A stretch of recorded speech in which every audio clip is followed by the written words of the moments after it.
All right, guys, welcome to Sprint Zero. Now, I call this Sprint Zero because this is the sprint before we kick off our 12-week challenge. Now, we're going to call every week a sprint because it's basically a race. We are racing against our goals and we are going to be intentional over the next 12 weeks to ensure that whatever goal that we pick, we are going to achieve it. Now, before we get started, over the next 12 weeks, it's important for us to actually prep for that 12 weeks. So that is what Sprint Zero is all about. Now, what are we going to be doing in Sprint Zero? I have a list of things that I want you to write down because we are about to get busy.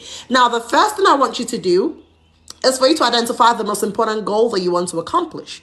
So I want you to have a maximum of 3 goals. You don't have to have 3 goals. You can have just one, but you are not allowed to have more than 3. Okay. So I want you to identify what is that one important thing that you want to achieve over the next 12 weeks. Now, using myself as an example, I have 3 things that I want to accomplish. So the first thing I want to accomplish is related to fitness. I want to lose a few pounds over the next 3 weeks. And so that is one of the goals I'm going to be setting. Now, the second thing I want to do is I want to get certified as an insurance agent. So I need to write my exam. So that's something else I'm going to be setting. And the third goal that I'm going to be setting is regarding my YouTube. I actually want to really expand myself. I don't want to be, one leg in, one leg out like I've been doing for the last, couple of years.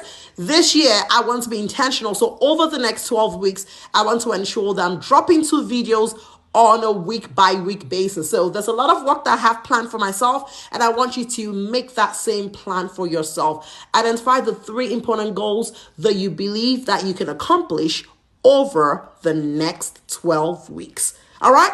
I would see you in the next video.